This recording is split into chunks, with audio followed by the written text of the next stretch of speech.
mga kabutya. Ito naman yung... Ha? No, no, no, right. Only this way. No cutting, ha? Yes. No cutting, yes. IGD making? Ismail? You making IGD? No. Ito yung beef shoulder na sa kaliwa. Boneless ko. Panoorin nyo. Okay.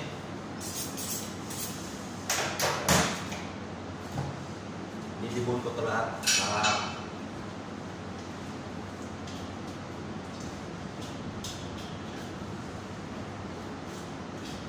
Sariwang-sariwang itong mga kutsa.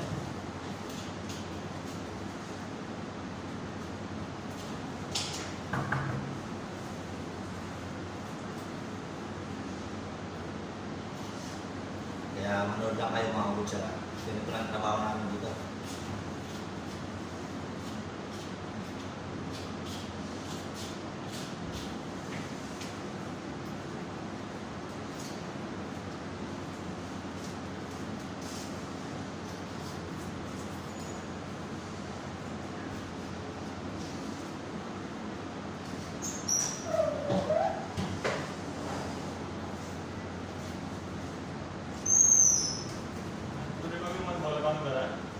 Yes. How many percent are looking? Huh? How many percent looking? No, little. Only lucky. Sometimes too much, sometimes no. How many are looking today? Salah na little. You also bonus for it. No. Just finish separate couple in there. Too much bonus. Where too much bonus? Check this one. This one color changing. Color changing this one. Apa nih tuh? Kenapa apa?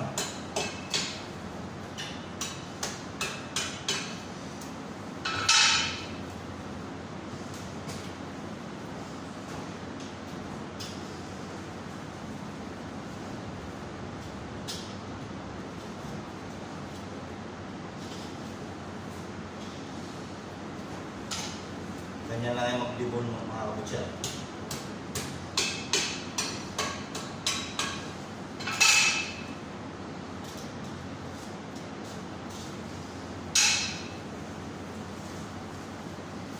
Yan! Kita nyo yung mga kabutsa.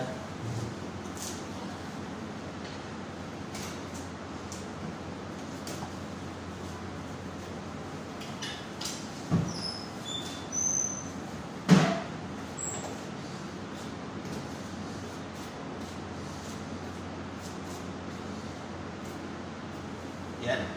Ito. Parang pala.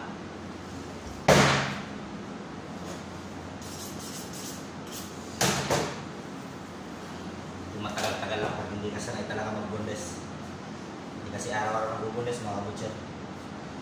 Kursunada lang.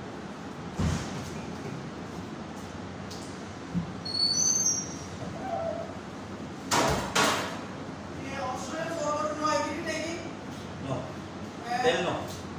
Cutting after IGD. After you display after IGD.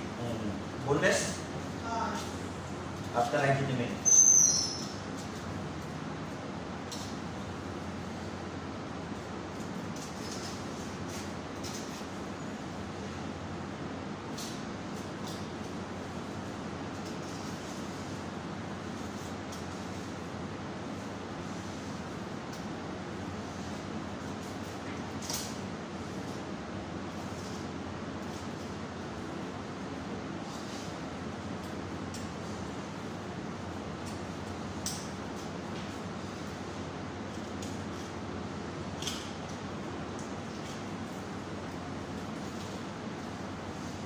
Kaya pag sanay na mga kabutsa, mabilis lang mag-dibon. Pero pag hindi pa sanay, tulad ko, hindi naman talaga ako sanay mag-boneless. Kaya medyo mabagal. Only bonus time, only IGD production. Yes. Display time, after all this. Okay? Hindi naman tayo professional na nag-dibon ng talaga mga kabutsa.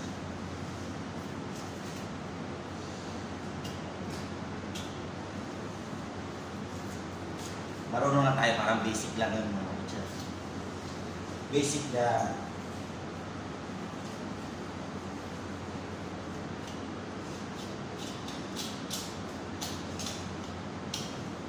iba-iba yung para pag-didibol. Nakikita nyo sa iba-ibang klaseng video.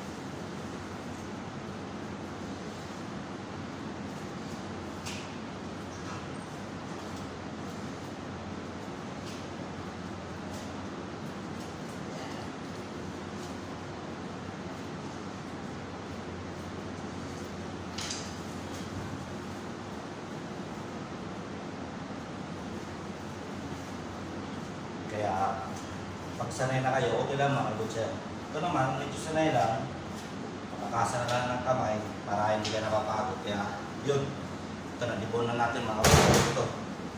Ito yung shoulder niya, maliit lang kasi nga, hindi siya malaking baka tulad ng mga New Zealand. Okay, hanggang dito na lang. Sana may natutunan kayo mga kabutya. God bless.